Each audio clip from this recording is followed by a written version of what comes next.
grab your beverages and turn up your interweb. It's time for the Dudes and Beer Fantasy Football Podcast.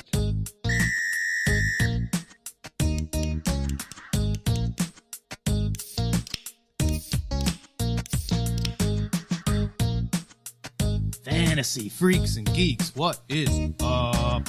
This is Matt McPeak here with another episode of the Dudes and Beer Fantasy Football Podcast. I am joined by my friend and co-host Adam Natras. What's up, man? What's going on, guys? So this is our first weekly preview episode, previewing week one. Week one's always a big week. Feels kind of like a playoff game, opening week. Super exciting. This is Christmas morning for the adult so male. awesome. Let's not kid ourselves. My girlfriend hasn't talked to me in weeks, and she's not happy about it. The calendar is booked. So what we're going to do for these weekly preview episodes is basically we're going to look at each game that week, and we're going to highlight every player that we think is fantasy relevant in a 10 to 12 team league for each game. So we're going to discuss position group matchups, defenses, fantasy points allowed to quarterbacks, wide receivers, running backs, and tight ends. And we'll look at wide receiver, cornerback matchups throughout the year. There's probably about 8 to 10 cornerbacks in the league that get the tag of shutdown corner. And you obviously want to avoid those matchups when you can. You know, you're going to start your studs, but a low-end wide receiver 1, high-end wide receiver 2 going up against, for example, a Tre'Davious White with Buffalo. That's probably not the best matchup for you. But, for example, week 1, we'll see Odell Beckham versus either Jalen Ramsey or A.J. Boye. So, you're going to start everyone who owns Odell is going to start him, but you got to temper your expectations. Obviously, looking at last year's fantasy points allowed by defenses is throughout the season is probably not the ideal way of deciphering good versus bad matchups. But in the beginning of the season, we got nothing else to go off of besides preseason performance, draft day pickups, and free agent signings. So for these first couple of weeks, I think using fantasy points allowed for each defense from last year is going to be a good indicator for us. Another thing we're going to talk about in this episode and for every episode is daily fantasy. So that's a form of fantasy sports that has exploded over the past couple of years. Adam, I know you're huge into daily fantasy for multiple sports, so why don't you tell everybody a little bit about what daily fantasy football is, how it works, the two main sites to do it on, and so on and so forth. All right. Well, if we're going to hamstring me to talk about daily fantasy football, not WNBA, I guess we'll go down that route. For all you WNBA fans, call me. So daily fantasy, as you know, there are multiple platforms to do it from. I'm sure you guys, whether you've done it before or not, you've heard the commercials or have at least seen them, whether you knew what it was talking about. My preferred method is FanDuel, so I'm going to speak specifically to that. The reason I like FanDuel is because of their roster setup. Features one quarterback as opposed to two, which you will see on other sites.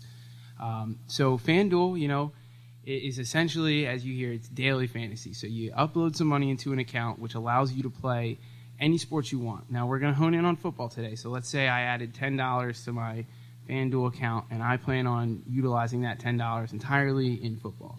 It's going to give you a list of options to play. There's numerous game slates, numerous ways to play them. Traditionally, I stick to the tournament mode with a normal slated roster.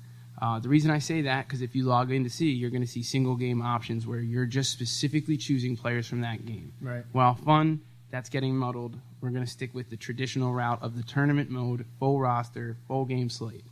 One other caveat you'll see a lot is, football starts on Thursday. We all know that, ends on Sunday. A majority of your tournaments are going to be Sunday features only. So Monday Night Football, Thursday Night Football. I should say Monday night will be included in a lot of the Sunday ones. Thursday Night Football, for the most part, you're going to have your slates if you start early, but really a lot of it's going to be done on Sunday. Okay. Like you said, there are ones that incorporate the Monday night game, and then there are ones that are just Sunday. So for the sake of being consistent, we're going to talk about the Sunday into Monday night format. We're going to leave Thursday out of it because most people I know forget to log in before Thursday to set that lineup, and they're doing it Saturday into Sunday at 1 o'clock. So just, again, that's your caveat, guys. That's how you do it. You log on, you put your money in, click NFL, you'll see the contests. You want, the full roster. It says traditional. And then you want tournament mode, and that's going to give you all the contests for that day. You'll choose the day. I tend to choose Sunday, Sunday to Monday. Choose that out, and then you're going to have your list of contests for however much money you're comfortable spending on. 25 cents up to, I remember I showed Matt the $26,000 500 contest. So, depending on size, cojones, depends on what you do. Now, that being said, I want to run through a very quick lineup. Tell everybody about the salary cap. Oh, I'm sorry. I got excited there. I was just hoping to help direct you guys to the right place. So, to tie in with the lineup, the way you build the lineup that I'm about to describe, you are provided on FanDuel $60,000 to start. Now, that $60,000 is $60,000 fake dollars. Fake dollars. This is right. You're right. I put 25 cents into a contest, and that is going to get me to a point where I'm choosing out of the $60,000 fake dollars how to spend my money on a full roster team. The roster is 1 quarterback, 2 running backs, 3 wide receivers, a tight end, a flex, and a defense. It's a full point PPR on FanDuel. That's important to remember when choosing your players, and the rankings are based on such. So, don't go outside necessarily. Use their rankings, but really more importantly, when you're going through figuring out how to delineate this $60,000, you obviously cannot just go top of the line player for each position. The key to doing well in FanDuel is to figure out what low-priced guy is going to have a big game. A stud is a stud. And when I go through my list, guys, I'm going to tell you the stud. I'm not even going to tell you why, because a stud is a stud. That part's up to you in how to choose that. I choose mine based on matchup. The importance is utilizing that $60,000 to its full effect. So you generally want to get at least one stud at running back and receiver, or because it's PPR, do you kind of focus more on receivers? I'm actually happy you brought that up, Matt. So here's the big misnomer on FanDuel that leads everyone down the wrong path. You don't have to spend the full $60,000 that you're allotted in terms of that fake money. People feel like, oh, I got some extra cash because I spent down. Let me move this one player up because now I'm going to go from a wide receiver 2 in a regular fantasy format to an Odell Beckham. Remember, just because it's Odell Beckham doesn't mean he's going to outperform a Tyler Lockett depending on the matchup. Yeah. So, when I say stud, I try to stick my studs in the running back position, mainly because that is where it makes a difference 9 out of 10 times. If I'm spending up, that's most of the time where I'm going to spend up. Now, as the season progresses and you have injuries, that will change as well. Right. That backup running back that's starting is where I'm going to hone it. So I hope that I know I went a little bit elaborate, but I just wanted to put that out there that there are going to be games this year where you're looking at your team that you filled out and you might have $1,000, $2,000 left. If you like your matchups, stick with them. Yeah, okay. Stick with them. Just because the stud doesn't always outproduce a better matchup. So why don't you run through your week 1 lineup that you feel most comfortable with, and maybe talk about some of your high value, low dollar guys that you like. All right, ladies and gentlemen, before I read this, if you win money off my predictions, please give us a shout and let us know. We won't make a claim. We just like to brag. So week 1, listen, right out of the gate, hot commodity. I don't know. He's there on a lot of normal fantasy boards still. Tyrod Taylor. Very, very low-priced quarterback. I'm going to give you guys 2 options here, Tyrod or Case Keenum. I think, the rookie's going to be starting, actually. Did they announce that Baker was starting? I thought so. Tyrod was still slotted to go. I think the last time I saw, I think Baker's projected to be the starter. Oh, well, then let me change my tone then for you, everyone. I apologize about that. I've been a little caught up with these drafts. It's hard to remember every specific person. Get through the draft, then get to the daily fantasy. So I do apologize on that. In that respect, based on what Matt just said, there you go. I guarantee you Baker, and you know what? We'll do it live on air real quick. Baker Mayfield, Tyrod Taylor, very low price streaming option at $6,600. Baker Mayfield, $6,100. So that actually plays even better into what I was telling you guys. I know it's a tough matchup with Pittsburgh. The kid's going to come out gunning. If you're not comfortable with that matchup, Case Keenum, Seattle, book it.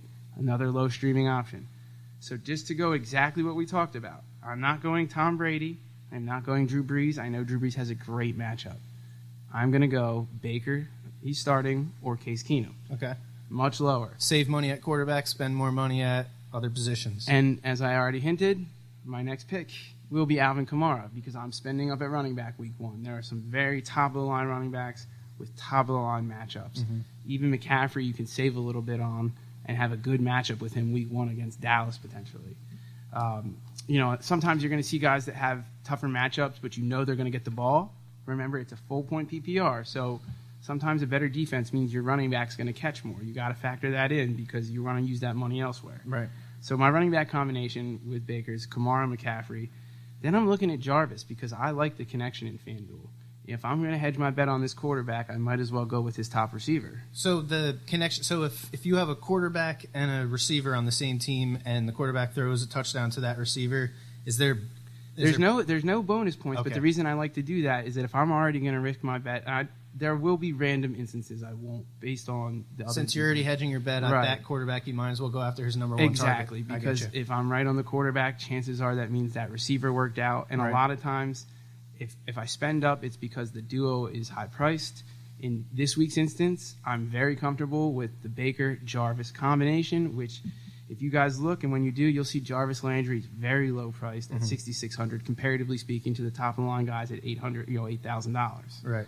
Jarvis has a chance to come out, massive receptions. It's full point PPR. Whether he scores a touchdown, if he gets 10 catches, it won't matter. Right. So then we're going to move down, and I'll spend up on Antonio in that matchup because I do think they're going to be out. They're going to throw. They're going to end up throwing at some point. Antonio's always a lock.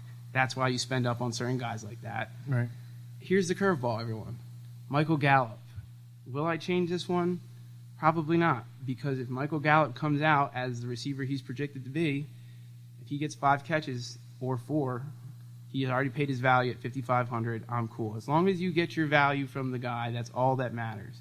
So I don't need the same output from Michael Gallup as I would from DeAndre Hopkins. So you said $5,500 for Michael Gallup.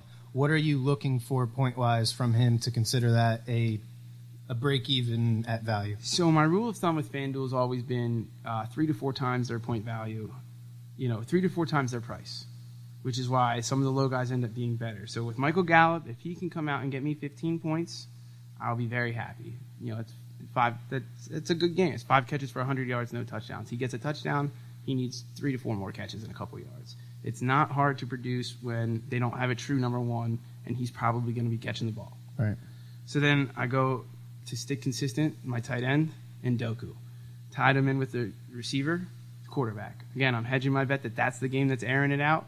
Yeah, you like that game, huh? I think week 1, before the defenses really get a hold and stuff, and it's a rivalry, I could see them throwing the ball quite a bit just because I don't think their running game is necessarily going to make moves against the line. So, and that's my theory, guys. You're hearing my lineup. That's all that matters. I'm trying to pick the game where I can get the best value with the most points. And what do you have at defense?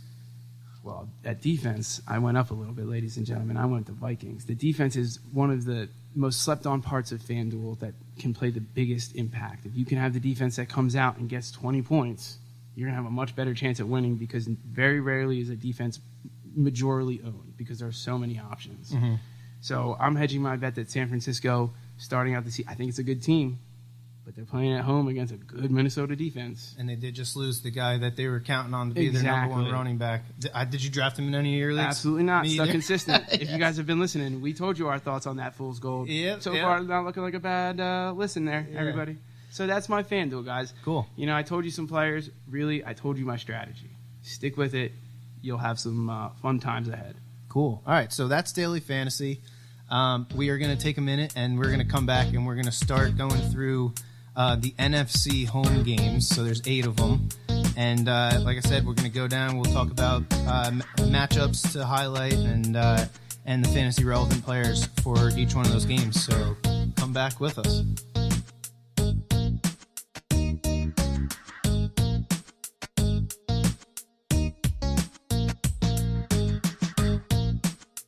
And we are back here on the Dudes and Beer Fantasy Football Podcast. During our little break, we did a little tiny bit of research, and we found out that, yes, it is, as of right now, as of the recording of this podcast, Tuesday night, it is going to be Tyrod Taylor as the starter. So, if you are interested in Adam's advice for Daily Fantasy, put that down, Tyrod over Baker.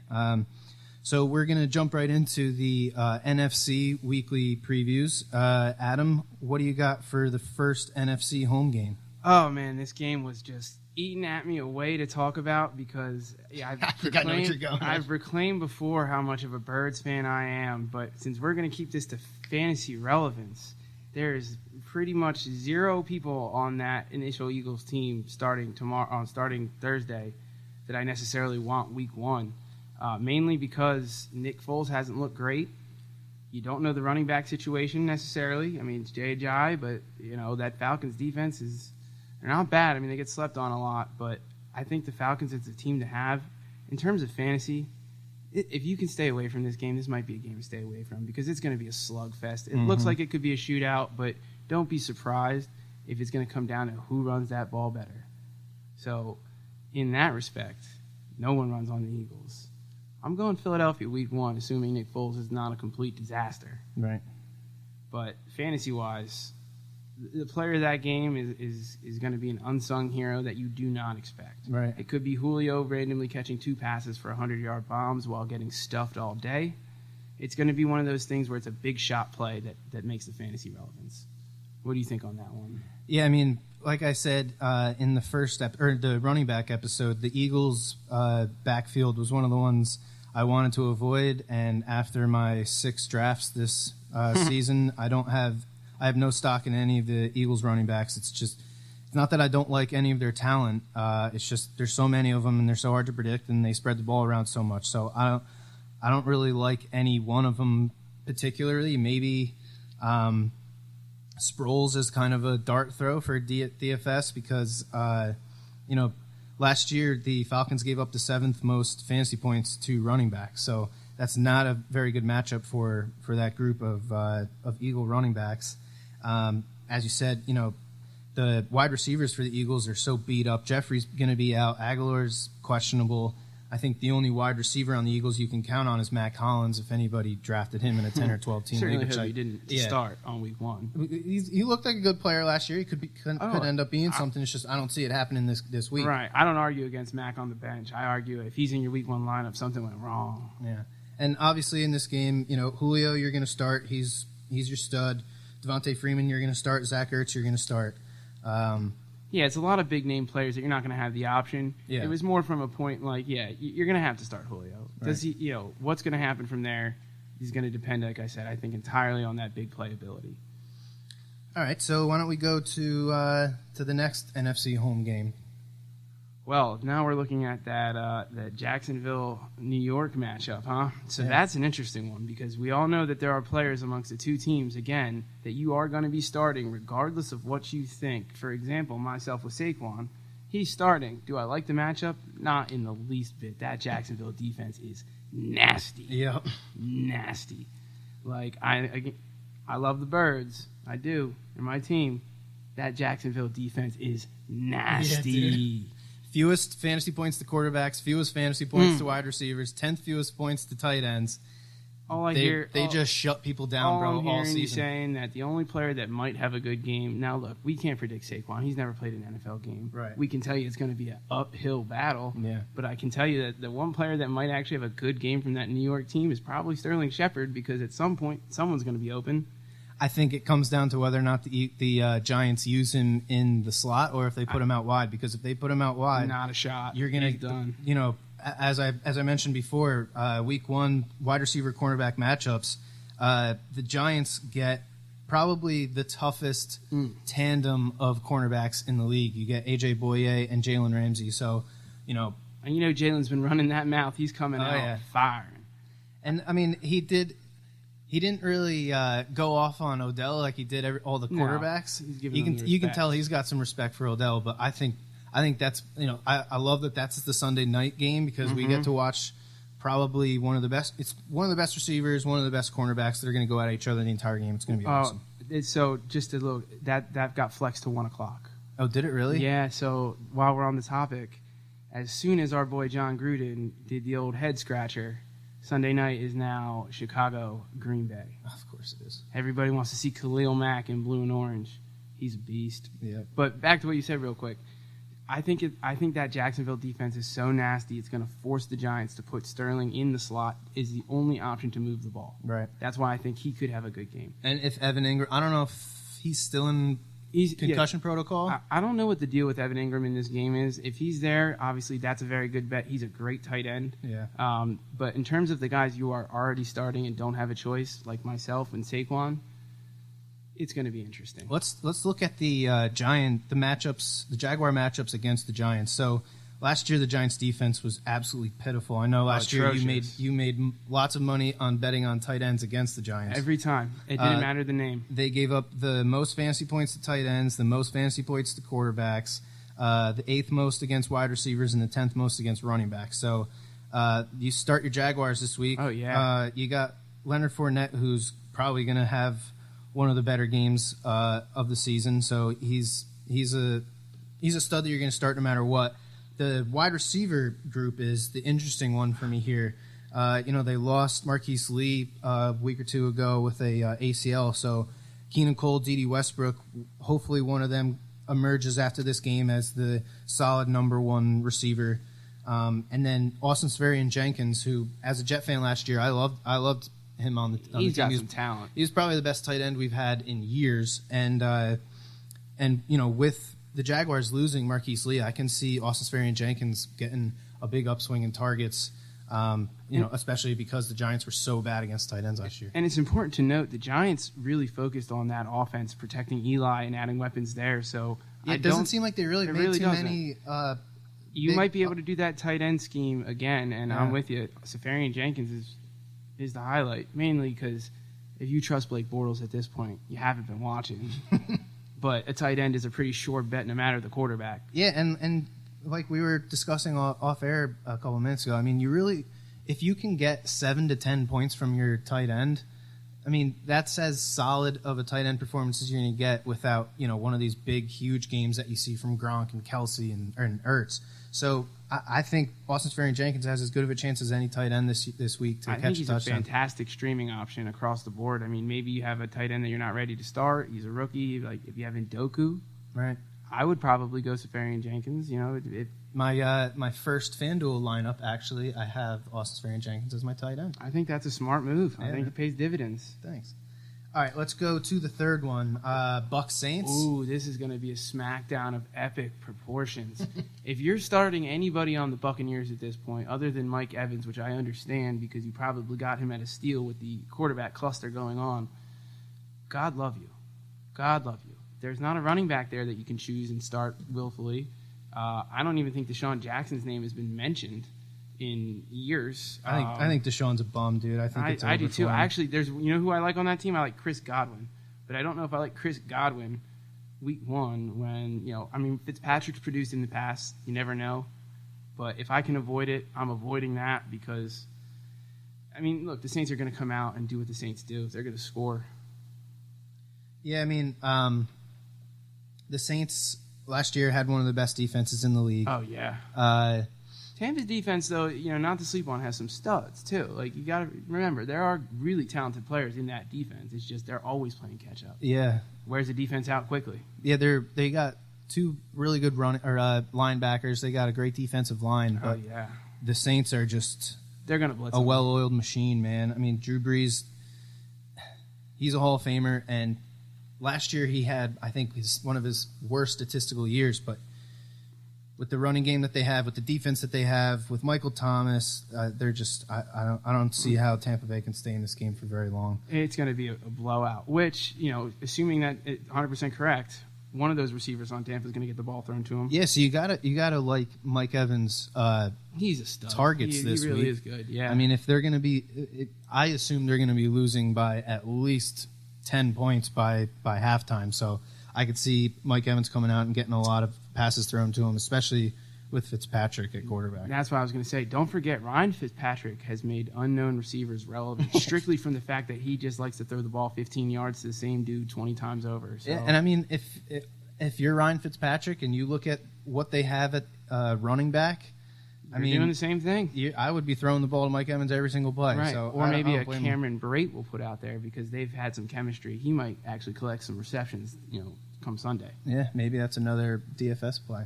the Saints are good with anybody, by the way. Like, we highlighted Tampa because those were the ones that are tougher. On the Saints offense, if you have Drew Brees or Alvin Kamara or Michael Thomas, you might be getting sticky with Ted Ginn. You're going to have a chance to get some points from whoever you're putting out there. Yeah. I also like Ben Watson. He should have a decent game. I think he's one of those sleeper tight ends that you can get late in the draft, 100%. and that should have decent numbers throughout the season. I mean, he's playing with Drew Brees. Drew Brees is gonna elevate the play of everybody around him, especially receivers. Which is a good point. The other one to watch, I would say, with Ben Watson, Cam Meredith. Let's see how this kid does. He's got the ideal size and speed for Drew Brees. I'd like to see him and Michael Thomas end on end. That's tough. Yeah, and he coming off an ACL tear, but he tore it. I think it was before the season started last year, right? I think he's good to go. So he should have over a year of resting. He might not come out with the first line immediately, but I think by the end of that game, Cameron Meredith he could become a household name quickly. Yeah. Drew Brees does that. You want to go to the next game? 49ers Vikings? So we were talking about this one a little bit off air because this is an interesting one, guys. That 49ers team, there's a lot of hype behind that offense. Now, week one, as we all know, our full gold running back, he's not going to be there anyways, but if you've been listening to us, that doesn't change what we thought. That Vikings defense at home, again, I don't want to overuse this term, but there's only a handful of defenses I will. Nasty. Yep. They're going to beat that, untested 49ers team around. I really like guys from the Vikings offense in this one too. I mean, I really do at home with Kirk Cousins back there. I think Kirk's going to want to come in and put on a show. Mm-hmm. Show everybody he's worth that, right? Whatever the hell that contract was he got. I'm not going to sit here and pick one of the receivers after I've already told you that I'm not a fan of this trio because you're not going to be able to guess the right one. But I will tell you, if you have Kyle Rudolph, I think you're going to be very, very happy because at the end of the day, no matter what the 49ers defense is good at, those two receivers, Kirk Cousins and Dalvin Cook, are going to force an open Kyle Rudolph all day. Yep. All day. And on the Niners side of the ball, the guy to watch, we're going to give you one to watch from each team. Obviously, Jimmy G coming out. We're excited to see what this kid can do. He played a few games, so who knows. But his receiver, Marquise Goodwin, that's a name I have circled across the board. Maybe not for this week one matchup, but if you have him. Because he's going to get Xavier Rhodes, and that usually ends up pretty bad for the receiver. Which is why I brought this up. If you have him, do not panic. Yeah. Nobody does good against Xavier Rhodes. Just remember that.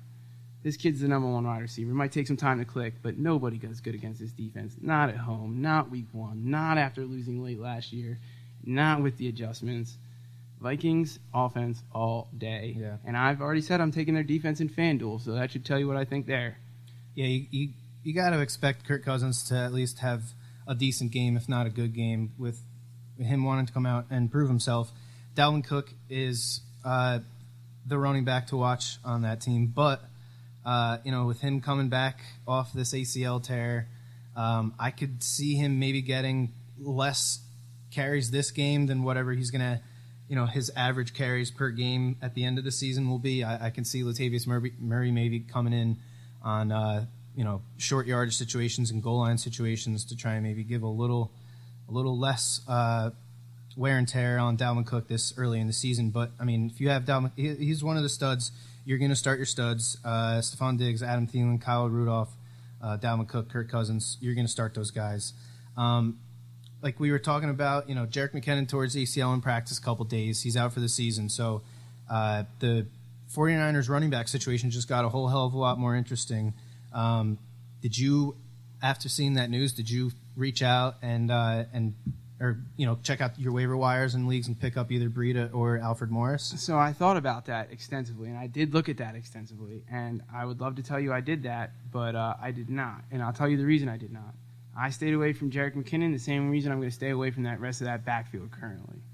Not enough tape on Jimmy G to see how he operates well with a good running back. Some of these quarterbacks don't make a running back better. They're better at airing it out, and also the faith I have in either of these two guys at this point, I've built a team where I didn't need to get one of them. Mm-hmm. Now, there are people out there that I get it and what happened. So, yeah, you got to have – if you drafted McKinnon and don't already have one of those two guys, you got to get on it. You have to. In one of my leagues, I drafted Mark Ingram in either the 5th or 6th round So later in the draft, I was looking for an early week replacement for him. See, that's smart. And a couple of guys that I was targeting got picked up, a round or two earlier than I wanted to take them. So I picked up Jonathan Williams, who was the Saints' third-string running back in the depth chart going into the fourth preseason game. I think he had 12 or 13 touches that game, and then come cut day,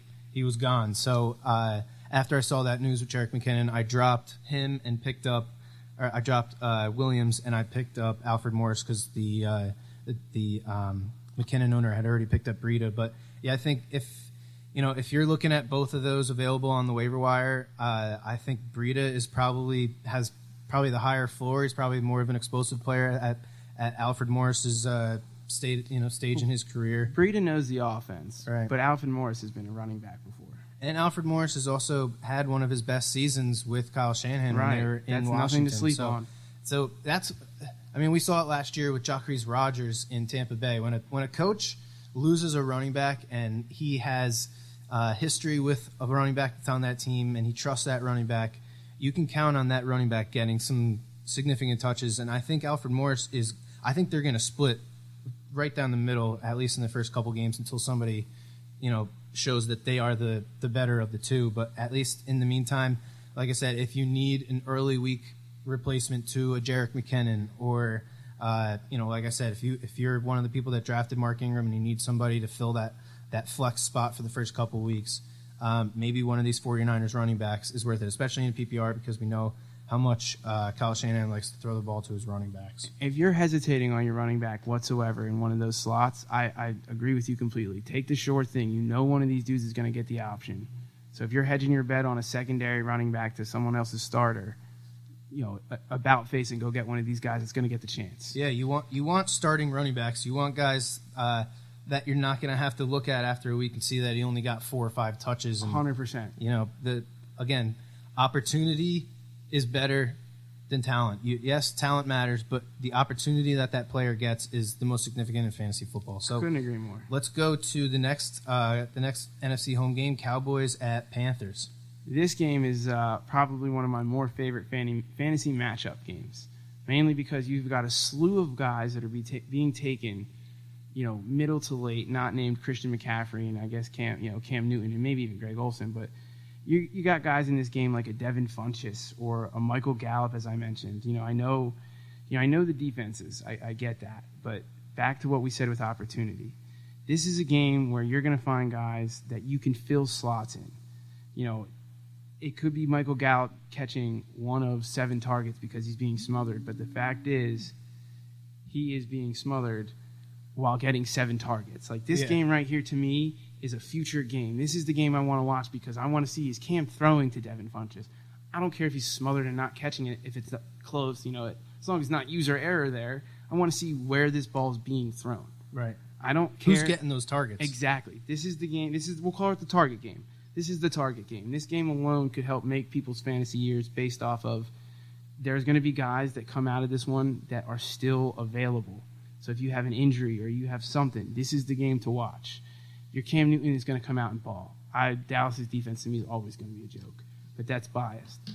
Zeke is a stud. You know what Zeke's going to do. You're going to start Zeke. You're going to start Christian McCaffrey. You're going to start Cam Newton. Exactly. Forget those names. This game is not about those names. This game is about those names that you're wondering, are they there or should I keep them on the bench?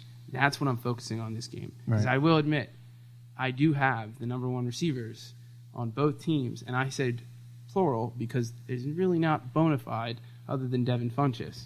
This game could make or break a year for anybody. Pay attention.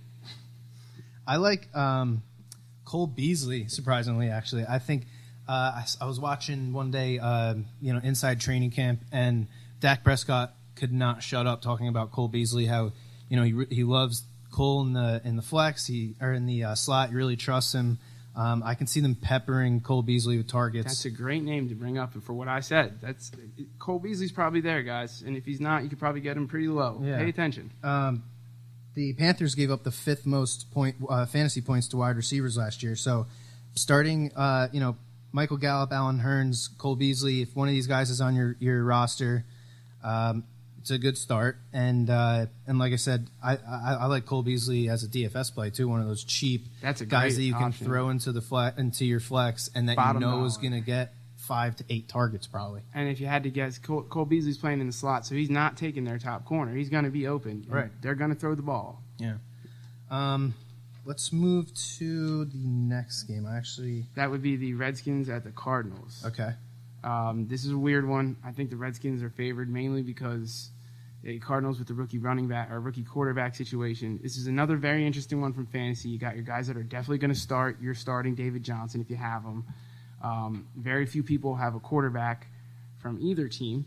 I guess the only one you could say would maybe be Alex Smith on some. The guy I like, though, and the people that I'm keeping an eye on in this one, Josh Doxson. That's another one of those receivers that you can get late. A lot of talent, third year. You know, the third year saying is when they start to pick it up. The key with this one, again, is we got to see, is Alex Smith going to target Doxson? Because if so, there's a bona fide number one receiver just waiting in the wings. Yeah. And then, obviously, the big name in the past week and a half, none other than Adrian Peterson.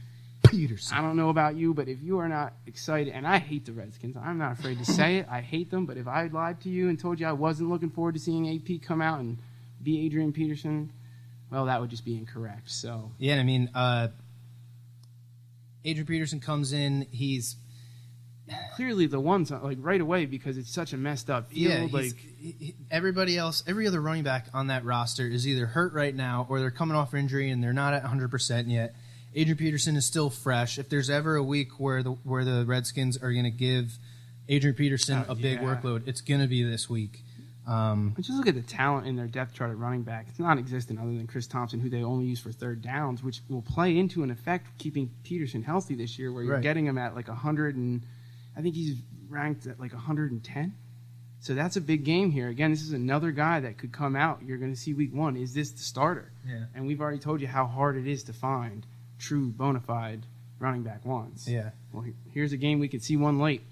Yeah, the Cardinals, they ranked 29th in fantasy points allowed last year, so that is the fourth fewest points allowed to fantasy running back, so it's not the greatest matchup, but like we're saying, he's going to get the touches, he's going to have the opportunity, and it's Adrian Peterson. Right. We're not sitting here telling you that Adrian Peterson's going to come out as the top running back after week one. What you're watching in this game is to see how he looks, how many times they give him the ball, and how they give him the ball. Right. That's what's important week one.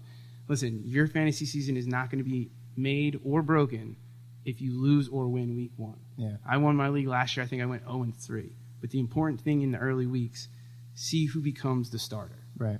You know, some of these guys are going to be on the waiver wire, and that's why we're going through this game, telling you this information. Because after Sunday, you could have a whole different look at, you know, where you're weak and where you're not. Right. What do you got next? So next, ladies and gentlemen, we hinted at this one, the flexed Sunday night game of Chicago Bears versus the Green Bay Packers. Now, personally, Matt, you know, I'm not one to judge the NFL, but come on, guys. You're going to tell me Khalil Mack makes a difference in terms of wanting to watch this game over some of the other ones?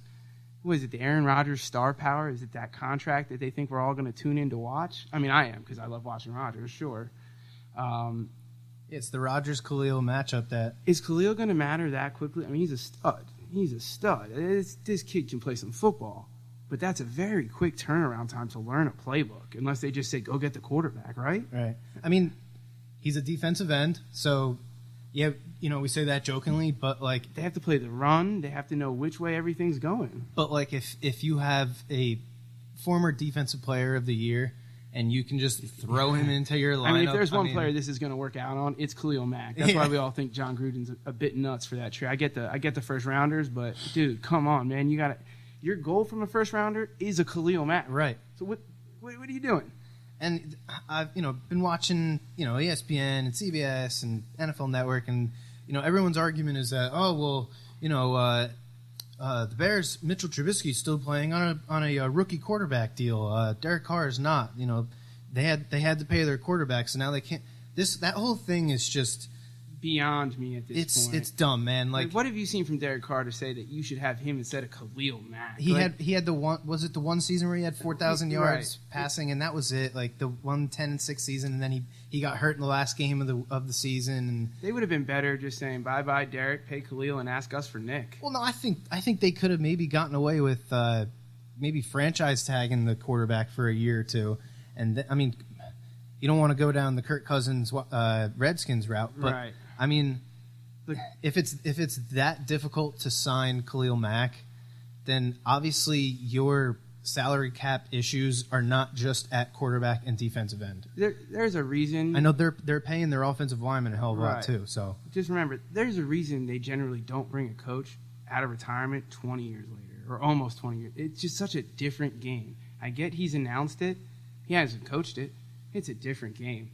And John Gruden's talent evaluation has never been good. If you look at his draft picks, never good. It was Tony Dungy that put them together.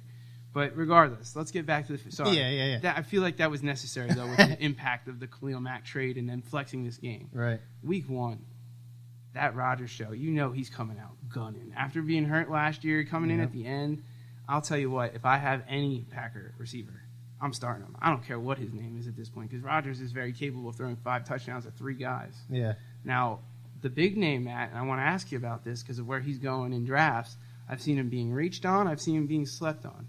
How do you think Jimmy Graham is coming out and doing in this Week 1 Sunday night primetime matchup? Thanks, NFL. I mean, Aaron Rodgers can put the ball anywhere he wants. Like, he's probably the most athletic quarterback we've ever seen. Right. That has that strong of an arm and that accurate of an arm. He's just the best. And you give him a massive target in the middle of the field like Jimmy Graham. You give him a guy that has led the league in touchdowns among tight ends probably 2 or 3 times.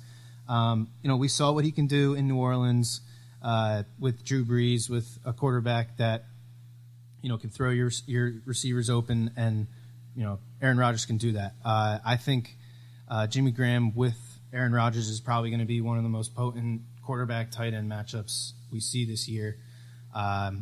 I wish I could have gotten Jimmy Graham, but every time that it was possible, he went right before I could get him. So, which is why I'm going to say my next sentence. Remember, before I say this, it's because I did not get any Jimmy Graham myself because he went higher than I thought. I like to think that Aaron Rodgers prefers himself a grown man at tight end, not someone that's just going to catch the ball, someone who's going to come out there and throw a punch. Jimmy Graham does not like contact. Aaron Rodgers likes his dudes willing to go the distance. I mean, that's why those receivers are always getting hurt. He demands that extra step. I could see it. I know this is an out there prediction. I'm just going to say it once.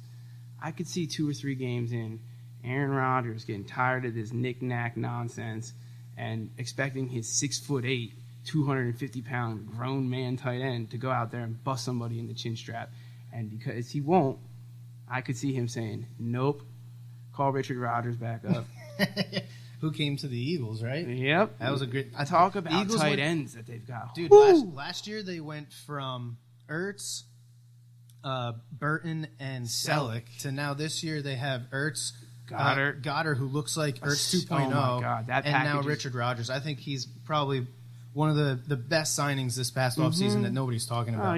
Green Bay is going to be calling as soon as Aaron says, get this child off the field, please. Yes. I'm only saying that because I don't have him, though. Realistically, he's going to come out and catch a lot. We talked a little bit about the Eagles' wide receiving core and how beat up they are, but, I mean, their tight ends, Goddard, week their 1, tight ends are going to get targets. Yeah. I'm glad you brought that up. Dallas Goddard, week 1, they're going to have to throw the ball to somebody. To go back to Jimmy Graham for a second, though, I think he was more so brought in as a red zone target. After losing Jordy Nelson, I can see them just solely focusing. I mean, it's not like they're not going to play him from in between the 20s, but when they get down to the red zone, I think that's going to be the number 1 target for Aaron Rodgers is Jimmy Graham in the red zone. And I hear what you're saying. They're in the black and blue division up there in the NFC North. You got to, when December comes and there's 3 or 4 inches of snow on the ground, yeah, he's probably going to get beat up a little bit, and that's going to be an interesting thing to watch. Is but then again, he was on the Seahawks last year. That was a pretty physical division too. So he did miss a couple games because of injury. So yeah, that's a pretty interesting thing to keep a watch on is how exactly they use Jimmy Graham. Right. Just look at who he's thrown the ball to in the past. It's always the guy like Devontae Adams came out of nowhere because he was the guy that was working the hardest across the middle. Mm-hmm. He was taking the hits. You watch him in the red zone, he got lit up last year. Yeah. Lit up. I mean, he had that concussion. I remember that game. He always went for the ball. I remember that Thursday night game last year where he got crushed out, dude. And he was laying there, knocked out for the second time. But guess what happened when he came back? Yep. Aaron Rodgers. When Aaron Rodgers came back, Devontae Adams finished that year strong, I'm pretty sure. So, sorry, that was our caveat. Real quick on the Bears, guys. Listen, based on what we say, it's clearly going to be a shootout. Most people don't have Trubisky. Allen Robinson, on the other hand, and Trey Burton, one of our favorite tight ends, as mentioned, they're in line for a lot of work on Sunday night. A lot of work. You got to keep pace. You're going to have to keep pace. The running backs, for Chicago might be there to open up a little bit, and if they can't get the throwing game going, at the end of the day, though, that Packers team is going to score. And Chicago's going to need to do that as well at Lambeau Field. So whether or not they successfully do it, that ball is going to be in the air and at Allen Robinson and Trey Burton. And I think Tyreek Cohen might be a very good choice in this one. It's an interesting position group to keep an eye on that game and for the first couple games just to see how it shakes out. We talked a lot about Matt Nagy coming over to Chicago, and he's going to bring that philosophy of, getting running backs involved in the passing game. So let's see the target share. How much more targets does Cohen get than Jordan Howard? We mentioned in the first episode, Jordan Howard dropped more passes last year than any other running back. So, and you're not going to be able to do that against Green Bay. Yeah, I mean, if you're dropping passes out there against Green Bay, you're coming off the field. You have to be. So. It's too much of a liability. They score too quickly. I think the last NFC home game is New York Football Jets taking on the Detroit Lions at home. I mean, if we're going to be forced to talk about a game we don't want to talk about based on, what, I'm gonna re-pull that statement out. That's a general I don't want to watch on TV game. But when we're talking fantasy, that's why fantasy is awesome because every game matters. The reason this game is going to be fun Monday night. Let's see here. 1, is Sam Darnold the truth? Do you New York Football Jets actually have their quarterback for one? I feel like we've heard this before. Don't make me bring up Mark Sanchez, Bryce Petty. So the hype that's coming out, and more importantly, the hype that's being actually believed in from that, I'll believe it when I see it. I've heard it before. However, the Jets have a receiver in Ryan Anderson that people are getting late. Robbie Anderson from Temple. I apologize. It's all right. If there's a guy whose name you're not going to get. If he doesn't get arrested in the next 3 or 4 days. Right. If you have somebody on this Jets offense, I get, people have the running backs. We're going to see. I mean, there's almost, Bilal Powell's a better ball catcher. I like Bilal Powell, but Isaiah Crowell and Bilal Powell have always been somewhat similar to me in terms of where you get them, the credit you can put into them. So I'm really looking at this Lions team. People are going to have this Lions team. Not even going to talk about running back. If you want to talk about the Lions backfield, God bless you. But I like where Marvin Jones Jr. is going. He seems to be falling surprisingly in some of these drafts. I feel like this is a guy every single year that people sleep on, and every single year, while he doesn't come out as a stud, he's a very bona fide number 2. There's no question. Stafford throws the ball. That's all it comes down to. Yeah, I mean, Golden Tate, I had it somewhere. He's been in the top 10 in targets and receptions for the past 4 years. Every year he's been in Detroit. He's played all 16 games. He's the security blanket in Detroit. He's going to get the targets. This year, maybe we might see a slight downtick in targets and receptions because I think they're actually going to try to focus running the ball a little bit more. They spent a lot of draft capital and free agency bucks on offensive linemen. The running back core there was another one of the backfields I wanted to avoid, just not based on anybody's talent, but because of how many running backs they have there and probably how much they're going to spread the ball around. So, right. Week 1, they're saying, LeGarrette, right? Yeah, so... No. You're not. That's going to be... I feel like they are going to be the Patriots 2.0 when it comes to running backs. It's going to be absolutely 100%. Impossible to figure out. The only thing that I think we're going to have concrete look at with that team is Theo Riddick catching the ball. I think he's probably gonna catch 4 to 5 passes a game. So if you have Theo Riddick, theoretic, and you need to count on him as a flex play. I don't think it's the worst flex play, but I'm with you, especially going into this first week where the running back core is going to be so muddled. I think that it's going to be old reliable for Matt Stafford. Yeah. Detroit gave up the second most fantasy points to running backs, so out of any position group with the Jets, I think the running backs would probably be the safest bet. So either Isaiah Crowell or Bilal Powell. I think either one of those guys you're probably going to look at about 10 points on a good day. They might not kill it, but honestly, you didn't get one of those guys to kill it. You got them for that 10 points, and like you said, that's right here. And you probably didn't draft either one of those guys to be your second running back or your first flex option. You're probably on your bench depth for you, so it's a good you shouldn't week to have to count on them. But if you do, if you're the Jerick McKinnon owner and you're trying to figure out what to do at flex, and you have Isaiah Crowell, it might not be a bad play. I'm with you. So that wraps up all of the NFC home games. We're gonna take a break, and Adam, you gotta head out because you have a Keepers League draft that you gotta get to, right? Oh, guys, I've wanted to tell you about this Keeper League draft since we started doing this, but out of respect, and honestly, it was correct. Guys like me and Matt, and I'm sure there are listeners like this as well. The standard redraft league it doesn't just do it for us anymore. I'm starting to. This is my 8th or 9th season doing fantasy, and last year I was in a league that was supposed to be keepers. Going into this league, some stuff happened, some health issues with one of the guys on the draft, so we're going to restart it next year. But yeah, man, I gotta get into some keepers and some. I'll tell you guys, for the more advanced players here. Now, if you are not, if this is your first year, redraft. Don't even try. Don't. If someone says you want to be in my keeper, say no. Yeah. Say no. You're going to lose your money. If you've been doing this for a while, you haven't tried a keeper league or a dynasty league, or in your case, an IDP league, there's a lot of opportunity out there to have some serious fun. I mean, it takes dedication. You got to be a nerd, but nerd up. Yeah. Nerd up. Nerd up, bro. Nerd up. That's where I'm going, guys. Going to get my picks. I got 5 picks in the first 3 rounds. Dalvin Cook and Devontae Adams. That's probably the coolest thing to me about keepers. Trading the picks. Is trading future picks. Guys, when we have it so we can trade picks for next year, this year, draft day picks, so people aren't taking picks in certain rounds because they don't have them. Your boy right here's got 3 in the 3rd round. That's great. I'm ecstatic. And if you've listened at all, I've pretty much all but told you who I'm going there because it's one of the best times of the year, guys. I would like to wish everybody a happy holiday on my way out because the next time we talk, we're knee deep. Yep. We're talking waivers, little daily matchups. No more of this draft stuff. Draft's set. over now, man. So, best of luck to everyone. I hope we help pick your team, and God, happy hunting. Yeah. All right, so that does it for NFC home games. We're going to take a break. I'll be back talking AFC home games. Won't you join us? Nerd up.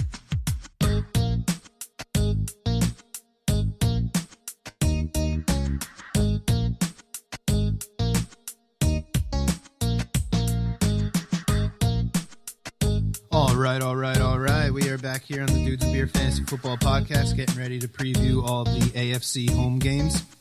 Let's start with the one that probably has the most studs in it, Texans at Patriots. Obviously, Deshaun Watson, Tom Brady, Lamar Miller, DeAndre Hopkins, Will Fuller, Chris Hogan, Gronkowski, all these guys, they're studs. If you drafted them, you're going to play them. I like Lamar Miller a lot in this game, simply because of the volume that he's going to get. Deontay Foreman is out for at least the first 6 games. Alfred Blue is the only threat to Lamar Miller's touches. And running backs usually they do better with quarterbacks that are mobile, with quarterbacks that are a threat with their legs. So Lamar Miller had his best games of the year last year with Deshaun Watson at quarterback, so I expect them to pick back up where they left off when Deshaun went out with that knee injury. I think it was after week 5 or 6 or something. I also love Will Fuller this week. The thing the Patriots are probably most known for on defense is they're at least going to try to take away your best player every week. And obviously that's DeAndre Hopkins. So there's going to be so much more attention paid to Hopkins. I think Will Fuller can really capitalize on that this week and throughout the whole season. I've said it before. I think the Will Fuller, Deshaun Watson combination is probably the best or the second best deep deep threat tandem in the league. I can really see them taking a good handful of deep shots against the Patriots in Week 1, and I see Will Fuller connecting on one or two of them, and having a big game. The Patriots gave up the third most explosive plays last year, so you can rest assured that they are going to at least try to take some deep shots to Will Fuller. Like I said in episode RB, I have no idea what to make of the Patriots' backfields. No one ever does. Every year it's the same thing. We did get a little bit of clarity after cut day with the Patriots cutting Mike Gillislee, who went to the Saints. It's an interesting pickup by them. Could be a nice Mark Ingram fill-in for the first four weeks of the season, so keep your eyes on him in Week 1. They also cut longtime backup and special teamers Brandon Bolden, so the backfield there now looks like, let's see if I can do this, Rex Burkhead, Sonny Michel, James White, and Jeremy Hill. So we could see maybe some more solidified roles after this first week, but I think, as we said earlier in the season, the first episode of the podcast, I think Jeremy Hill is going to eventually be their short yardage goal line back, and what they're going to do with the other three, that's what's up in the air. If you can try and figure it out, good luck. So the Pats have said that they expect Burkhead to be ready for Week 1 despite a slight tear in his knee. Now, I don't know about you, but I'm not rolling with somebody that's got a slight tear in their knee. That's why I didn't draft Rex Burkhead in any of my leagues. To me, draft day, you want to avoid as much potential injury as possible, and a guy like Rex Burkhead, who's been injured every year and who's coming into this season with a slight tear in his knee, that does not sound good. I'm staying away from him. I don't like Sonny Michel this week either. His availability is up in the air. As of the recording of this podcast Tuesday night, he's still questionable. So if you own him, check his availability on game day. Like I said, I don't like either of them. The running back with the Patriots I do like, and I absolutely love him. It's James White. As I said before, with Edelman out for the first 4 games of the season, all those targets that went to him, they got to go somewhere. And Tom Brady and James White, they have a connection. James White had 20 fantasy points in the Super. He scored 20 points, real football points, not fantasy points, real football points. 20 points in the Super Bowl. They trust him, and I can see James White seeing a huge uptick in targets in the first couple weeks of the season. The one dark horse on the Patriots, I think, this year is going to be Cordell Patterson. He could be a good DFS play this week. The Patriots, every year, they're probably in the top 3 for most screens run on offense, whether it's a receiver screen, tight end screen, running back screen. And the Patriots have shown this year in the preseason that if you're going to play off of Cordell Patterson at the line of scrimmage, Brady is going to throw that quick screen to him, and he still has the elite speed and the elusiveness to make people miss. So, I'm not saying put him into your starting lineup, but he's going to be somebody that in the first couple weeks I'm going to keep an eye on, because I want to see how they really use him. If he's just a couple deep throws a game, or is he going to be a guy that they target heavily throughout each game? So that's an interesting game for sure. The next game, Titans at Dolphins, 2 quarterbacks that probably went undrafted, Mariota, Tannehill. If you play in a league where you have 2 quarterbacks, or your starting quarterback, you're not crazy about the matchup this week, maybe you can go with Mariota. Their offense is going to be interesting this year with a new offensive coordinator coming in, a new head coach. We'll see how their philosophy changes. But in this game, your running backs, Derrick Henry, Deion Lewis, Kenyon Drake, you're going to start them. There's your studs in this game. And you should feel real good about all 3 of them. Last year, these 2 defenses tied for the second most receptions allowed to running backs, and the Titans gave up the most receiving yards to running backs. So I look for Kenyon Drake especially and Deion Lewis to have big games in the pass game. The Dolphins gave up the 6th most fantasy points to running backs, so Derrick Henry is a solid play too. The one guy that has the best matchup in this game is Delaney Walker. The Dolphins gave up the third most fantasy points to tight ends last year. Delaney Walker's coming into the season questionable. I think he's got a little bit of a toe injury. But if he's active, he's a solid play. Dolphins gave up, like I said, the third most fantasy points to tight ends. They tied the Raiders for the most yards to tight ends. So Delaney Walker's definitely a solid play. The Dolphins wide receivers, they have a good matchup this game too. Titans gave up the 10th most fantasy points to wide receivers last year. This wide receiver group is an interesting one. Last year, Jarvis Landry had over 160 targets. Where are all those targets going to go? Obviously, they're not going to go to one guy. Does Kenny Stills take the step into wide receiver one territory? What happens with Devontae Parker? Is he going to turn into something, or are we going to see him cut midway through the season or after the season? Who knows? Danny Amendola brought in from the Patriots. I could see him operating the slot, taking a lot of those Jarvis Landry targets, but they're not all going to go to him. We're not going to see Danny Amendola become a top 10 wide receiver this year. I don't see that happen. The one guy that I can see taking a decent amount of those 160 Jarvis Landry targets from last year is going to be rookie tight end Mike Gesicki. He could end up having a big role in this offense, so he's going to be another guy I'm going to be keeping my eyes on in week one. Next game coming up, the Buffalo Bills at the Baltimore Ravens. If you drafted the Baltimore Ravens as your DST, congratulations. You probably have the best DST matchup of the week. Nathan Peterman was named the starting quarterback in Buffalo. Yes, the same Nathan Peterman that threw 5 interceptions in one of his only 2 career starts last year. Ravens defense should be a huge DFS play this week in daily fantasy. The Bills gave up over 100 rush yards a game and the most rushing touchdowns last year. They gave up the most fantasy points to running backs. Alex Collins should have a huge game. I have him in, I think, 4 of my leagues, so I'm super excited about his matchup this week. On the Bills, if you drafted LaShawn McCoy, good luck to you this season. You're going to feel the need to play him every week. And these matchups, you're going to look at these matchups and you're not going to like them because there's really, outside of Kelvin Benjamin and Charles Clay, there's really nothing else in Buffalo. They replaced 3 of their offensive linemen.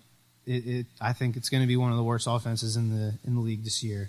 The only good thing on McCoy's side is the volume that he's going to get if he stays healthy. He's definitely going to lead that team in carries by far.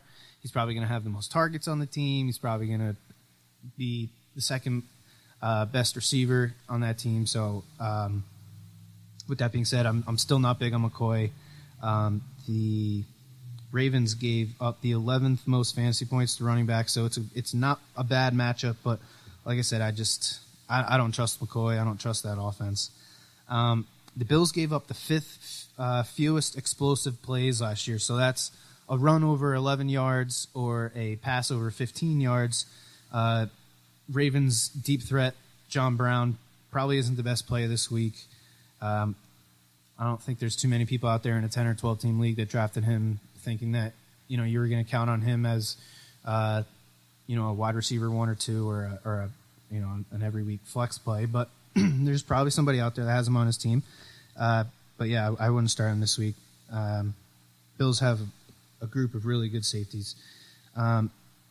With Mike Wallace going to the Eagles and Benjamin Watson going to the Saints, that's 25 red zone targets that are gone for Baltimore. And I can see a lot of them going to Michael Crabtree, especially with the rookie tight end they drafted being out first couple of games at least. Hayden Hurst, when he comes back, I look for him as a big red zone target for the Ravens.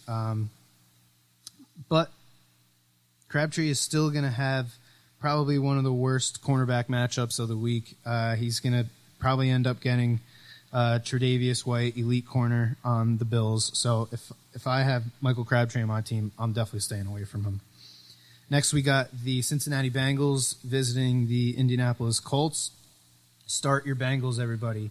The Colts ranked in the top 10 in most fantasy points allowed to every position in fantasy football. To quarterbacks, running backs, wide receivers, and tight ends. If you drafted Andy Dalton, this is the week to play him. Joe Mixon should have a solid game. AJ Green's going to be great. He's probably your wide receiver one. You're going to start him no matter what. The other guy I really like is Tyler Eifert. He's apparently healthy coming into the start of the season. There's no denying that he has elite talent at tight end, and if he can stay healthy, he can easily finish in the top 5 in tight ends. The best matchup for position groups in this game is the running backs. The Colts have a slightly better matchup over the Bengals running backs. It's just which Colt running back do you start? Marlon Mack may not play. He could be out with this hamstring injury that he's had. Check his availability come week 1 on Sunday afternoon. And if he's not playing, I like Jordan Wilkins to get a nice workload. He could be one of those Jerick McKinnon replacements for somebody out there that has Jerick McKinnon on their team towards ACL. He's going to be out the whole season. Jordan Wilkins in week 1 could be a nice streaming option to fill that spot for you. It's the battle of the Andys at quarterback. I can't wait to see what Andrew Luck looks like. I have him in one of my leagues. I think that offense is going to become one of the more exciting offenses in the league throughout this year. With the new coaching staff coming over, I can really see them turning into one of the most explosive offenses. Maybe not this year, but in the next couple of years. Maybe if they can get another receiver to go with Ty. Maybe if one of these running backs emerges as a workhorse running back for the Colts. Let's go to the next game. Pittsburgh Steelers taking on the Browns are taking on the Steelers.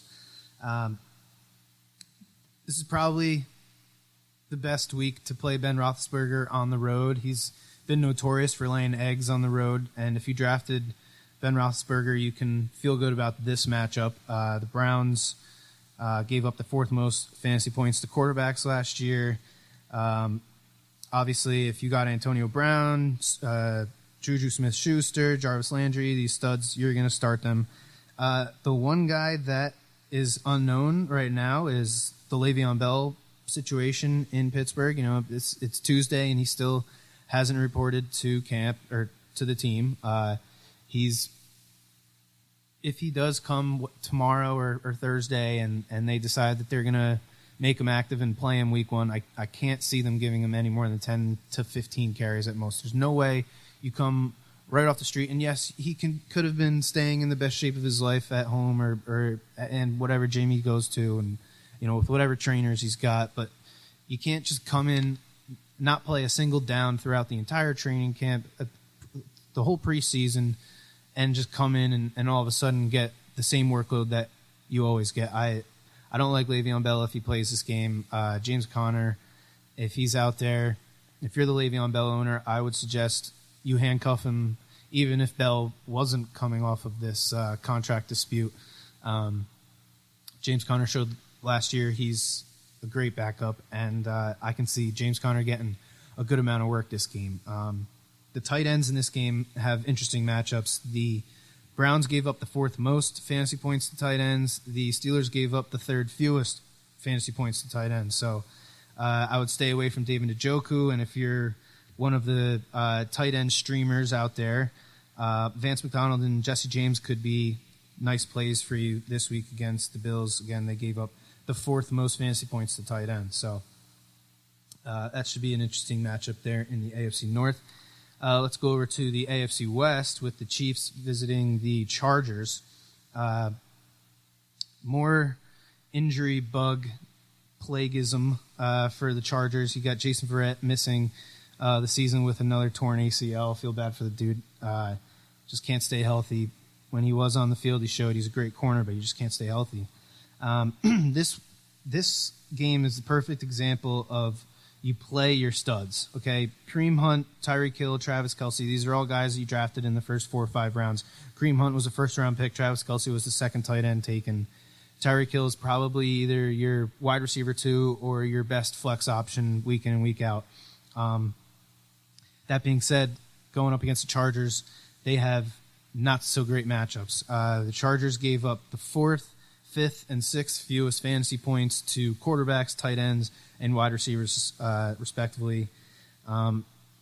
they don't have good matchups, but you got to start them. They're your studs. You got to put them out there.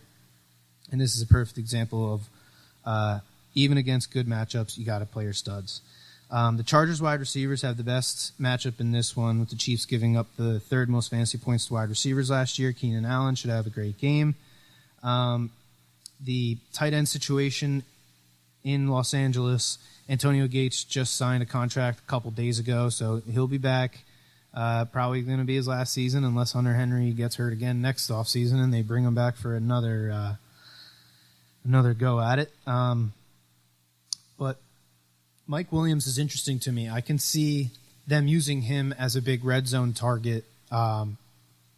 Maybe if Antonio Gates needs a couple weeks to get up to speed, he is, maybe 38, 39 years old. So we'll see how that goes. Mike Williams could be a nice DFS play. Let's see.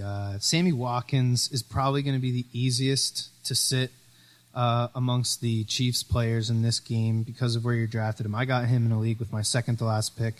So, if you can avoid Watkins, I would. But like I said, you can't avoid playing Kareem Hunt and Travis Kelce, Tyreek Hill. You got to start them. So that is. Oh, and obviously Melvin Gordon you're going to start, and Phillip Rivers I think is a great start this week as well. The Chiefs gave up the 9th most fantasy points to quarterbacks last year, so look for Phillip Rivers and Keenan Allen to connect quite a few times in that matchup on Sunday. We've got 2 more games here, so let's keep going. We got the Seahawks visiting the Broncos. This is probably going to be the lowest fantasy scoring game of the week. We got 2 really good defenses from last year. Honestly, I think probably the only good matchup, and it's really not all that great of a matchup, is Russell Wilson, only solely because you have to start Russell Wilson. He was probably 4th or 5th quarterback taken. You got to play him. I would check on Doug Baldwin before game time. He hasn't played at all in the preseason. He's had this lingering knee injury. So it wouldn't surprise me if he was pronounced out come game time. So keep an eye on him, and even if he is in, if you can fill his spot with somebody else, I would. I don't like him playing up against the Broncos defense, which gave up the 4th fewest fantasy points to wide receivers last year. Staying on the Seahawks side of the ball, Rashad Penny will probably play, even though he's going to be 3 weeks removed from the finger surgery. I can't see him getting any significant touches. Maybe a couple of plays they'll stick him in there just so that way he can, get his feet wet and feel what it's like to be in a real NFL game. But I wouldn't start him if he's on your team. He's probably not going to do much. The running back to play in this game is Chris Carson. Although the Broncos gave up the 5th fewest fantasy points to running backs last year, Chris Carson is going to get the volume. He's going to get the touches. So if you have Chris Carson, I would play him as a flex. I don't know if I would feel comfortable with him as my wide receiver or my running back too. But if you have some questions at your flex spot and Chris Carson is there, you can plug him into that spot. So last game here, we got the Los Angeles Rams facing the Oakland Raiders. Lots of studs in this game too. Todd Gurley, you're going to play him no matter what, every week, no matter what the matchup is. Doesn't matter if the 85 Bears roll around, you're playing Todd Gurley. And unfortunately, lots of people drafted Marshawn Lynch a lot higher than I would have. You're going to have to play him this week, even though the Rams, they had a great defense last year, but their one weakness was giving up yardage to running backs. It seemed like they were completely fine with just letting running backs just march down the field. As long as they kept them out of the end zone, they were happy. So the Raiders running backs have probably the best matchup amongst all the Raiders players. The backfield there is just another one of those backfields where it's going to be impossible to figure out who's going to get the majority of the touches. It's probably going to be Marshawn Lynch, but they got Doug Martin, they got Jalen Richard, they got DeAndre Washington. So I don't know what to make of that backfield. If you have to play Marshawn Lynch, go ahead, because he's probably going to get a decent amount of yardage. I don't know if he's going to get into the end zone, but he should get you a good 60, maybe 70 yards. Tough matchups for the Raiders passing game. The Rams were top 10 in fewest fantasy points allowed to quarterbacks and wide receivers. Probably didn't draft Derek Carr as your starting running back or your starting quarterback. Probably got him as a backup. But unfortunately, Amari Cooper was, probably your wide receiver 2, your best flex. So you're going to have to play him. But that's how fantasy football goes. Some matchups are good, some matchups are bad. You got to play your studs.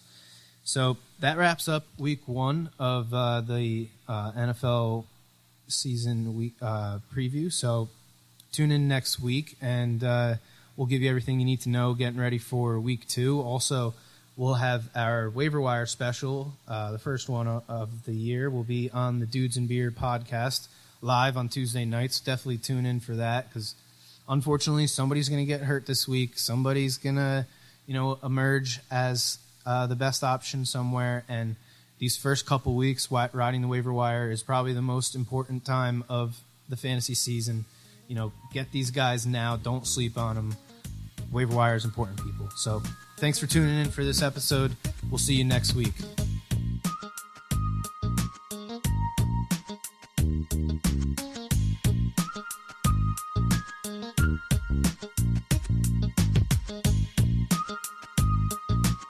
Thank you for listening to this episode of the Dudes and Beer Fantasy Football Podcast. To listen to our episodes or chat with us live, download the official Dudes and Beer app, available on Android and iDevices, or visit us online at dudesandbeer.com. You can also find all of our episodes on Breach.tv, iHeartRadio, Spreaker, SoundCloud, or your favorite podcast service. Dudes and Beer is a proud member of the HC Universal family of podcasts. For more about our sponsors, podcasts, and other content, visit hcuniversalnetwork.com or download the free HC Universal Network app.